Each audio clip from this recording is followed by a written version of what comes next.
जनतेची प्रॉपर्टी, महाराष्ट्राच्या 14 कोटी जनतेची प्रॉपर्टी निश्चित करून देण्याचा विचार करते आहे।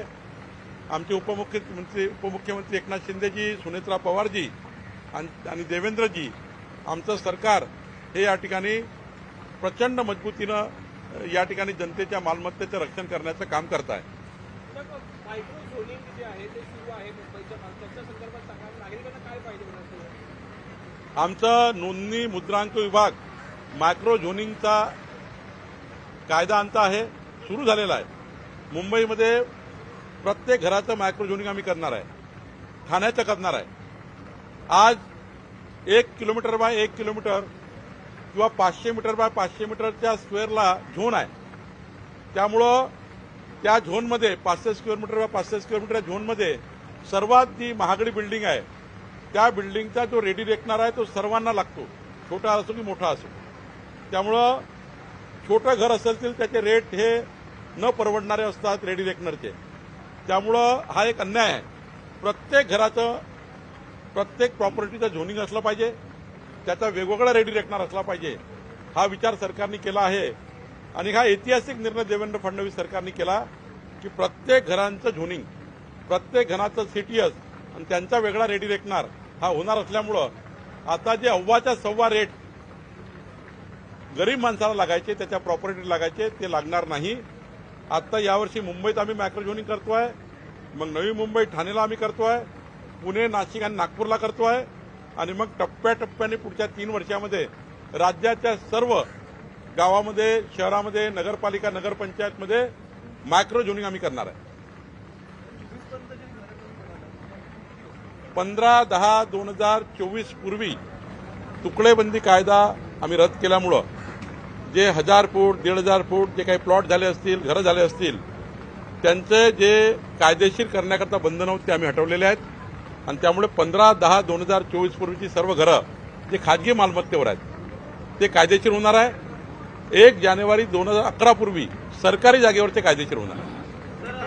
अधिकृत आणि अनधिकृत असं काही निकष असणार आहे? मांडली होती मीरा भाईंदरच्या आदिवासी जमिनीसंदर्भात दोषी असल्यावरती कारवाई करण्याची, तहसीलदारवरती कारवाई करण्याची, मात्र अद्याप झालेली नाहीये, आदिवासींना न्याय मिळत नाहीये, हेही देखील होती। आज एक महत्वाची बाब आपल्या निदर्शनास आणतो की राज्याने, देवेंद्र फडणवीसच्या सरकारने एक महत्वाचा कायदा केला। आदिवासी वनपट्टाधारक शेतकरी यांची वनपट्टा जो आहे त्याला प्रॉपर्टी कार्ड 7/12 नव्हता, त्यामुळे त्यांना केंद्र सरकार, राज्य सरकारची कुठली योजना मिळत नव्हती। ॲग्री स्टॅक नाही, पीक विमा योजना नाही, कुठली योजना नाही। पण राज्यांनी आता ऐतिहासिक निर्णय घेतला की आदिवासी वनपट्टेधारकांना आता स्वतंत्र 7E आणि 12E केला। जसं सर्वसाधारण शेतकऱ्याकरता 7/12 असतो, आता वनपट्टेधारकांना 7E आणि 12E मिळणार। त्यातनं सर्व शेतकऱ्यांना, आता आदिवासी शेतकऱ्यांना त्या ठिकाणी त्यांना सर्व योजना लागू होणार केंद्र राज्याच्या। आणि मीरा भाईंदरमध्ये आम्ही पूर्ण चौकशी केली आहे आणि चौकशी करून त्या ठिकाणी एका केसमध्ये आम्हाला दोष आढळला आहे। त्या दोषामध्ये आम्ही त्याचा रिपोर्ट परवाच कलेक्टरकडून माझ्याकडे आलेला आहे।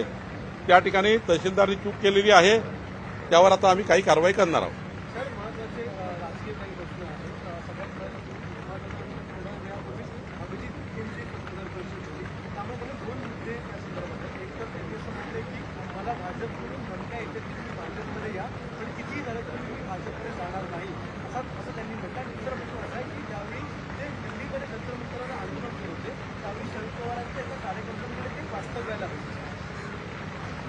मी आपल्याला आवर्जून सांगेल, महाराष्ट्रामध्ये 1,51,00,000 भारतीय जनता पार्टीची सदस्य संख्या आहे, प्रायमरी मेंबरशिप आहे, 1 लाख सक्रिय सदस्यता आहे।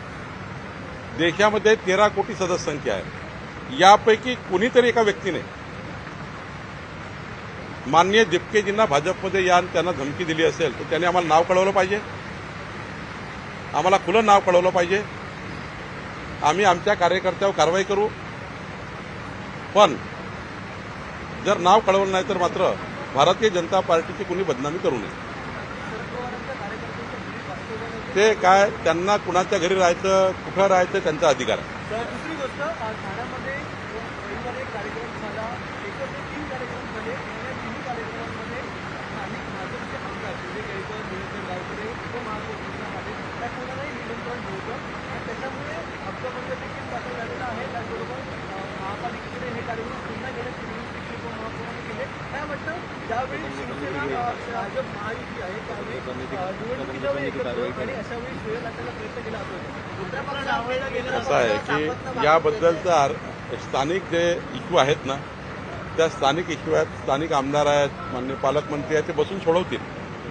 मला विश्वास आहे की माननीय एकनाथजी प्रगल्भ नेते आहेत, ते पुढाकार घेतील. स्थानिक जे काही इश्यू असतील त्यावर मी काही बोलणे योग्य नाही आहे.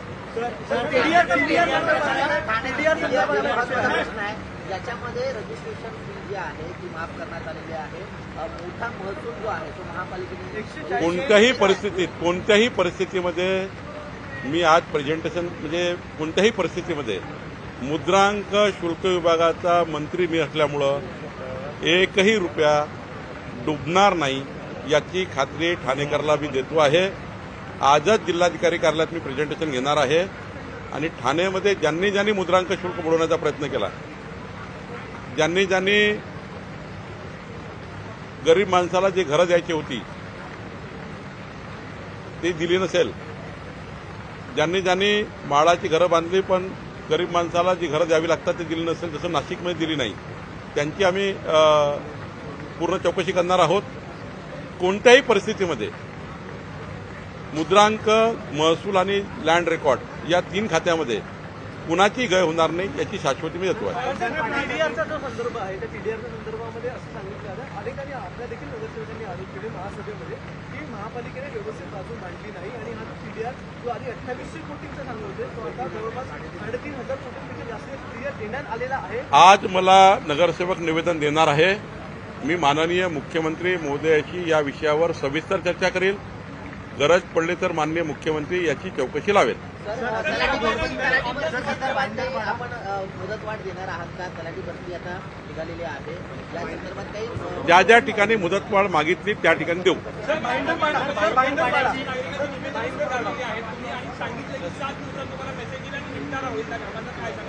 आज मला नागरिकाची 110 निवेदन आली आहे. त्या निवेदनाची बैठक मी कलेक्टर ऑफिसला बोलवली आहे. प्रत्येकाच्या हातात निवेदन दिलं आहे. त्यांनी स्वतः कलेक्टरला निवेदन द्यायचं आहे माझ्या सहीचं. जिल्हाधिकाऱ्याला सूचना दिल्या आहे की माझ्या सहीने जे जे निवेदन आलं आहे त्या निवेदनावर जिल्हाधिकारी बैठक घेऊन ते निवेदन अंतिम करतील.